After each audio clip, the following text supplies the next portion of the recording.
In one of the most dramatic moves in the modern history of the British monarchy, King Charles III has taken the unprecedented step of stripping his brother Prince Andrew of his royal titles.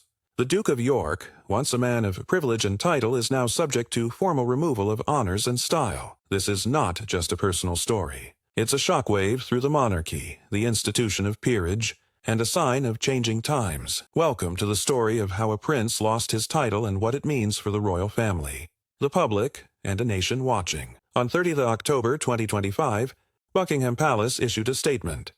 His Majesty has today initiated a formal process to remove the style, titles, and honors of Prince Andrew. The announcement confirmed that Prince Andrew will no longer be known as His Royal Highness or Duke of York and will instead be styled as Andrew Mountbatten Windsor. He is also to surrender his lease of Royal Lodge in Windsor and be relocated in private accommodation. For many, the speed and scope of the change mark a turning point in how the monarchy handles scandal, reputation, and accountability. To understand why this has happened, we must look back at Andrew's long-running public reputation troubles. His high-profile association with convicted sex offender Jeffrey Epstein and allegations of sexual misconduct by Virginia Giuffre have haunted his public role. In 2019, he stepped back from public duties after a widely criticized interview. Military honors and patronages were stripped in 2022. The final straw came in 2025, when a memoir and renewed media and public pressure forced the royal household's hand. The king, facing a difficult choice between family loyalty and institutional integrity, chose the latter. Titles in the UK peerage system are a complex mixture of royal prerogative, statute, tradition, and precedent. The title Duke of York is hereditary, yet also depends on royal grant. Legally, the king's decision to strip Andrew's style and honors is sudden. There are calls for legislation if peerages are to be removed. But the formal process has been initiated. For the monarchy, it's a significant precedent. A senior royal being removed from the role of the peerage is rare. The last comparable case dates back to World War I. Why does this matter beyond Andrew himself? Because the monarchy rests on credibility, public trust, and the idea of duty above privilege. A royal who carries unresolved allegations damages the whole institution.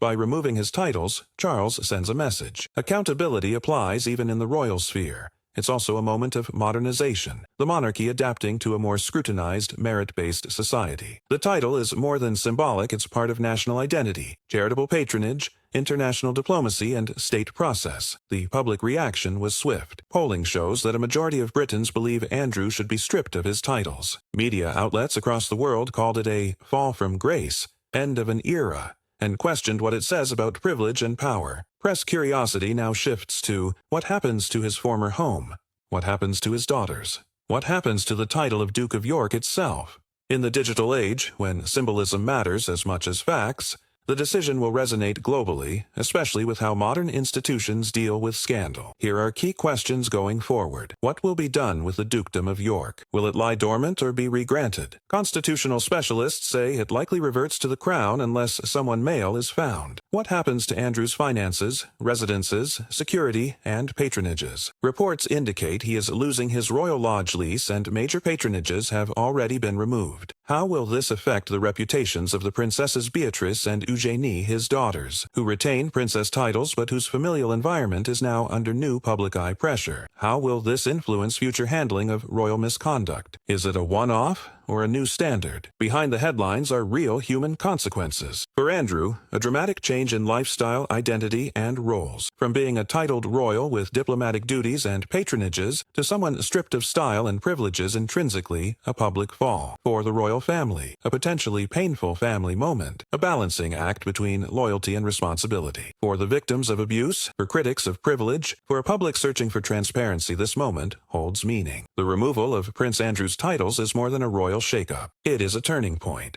It reflects changing standards in monarchy and public life. It says titles are not untouchable simply because of birth. The institution of monarchy thrives when it evolves, when the public believes it is worthy of respect, when titles reflect service, not just status. And while the Duke of York may vanish from the front pages of royal rosters, what remains is a message. Even the most privileged must answer to the times. This is not the end of the story. It is a new beginning for the monarchy, for transparency, for accountability, and the world will be watching.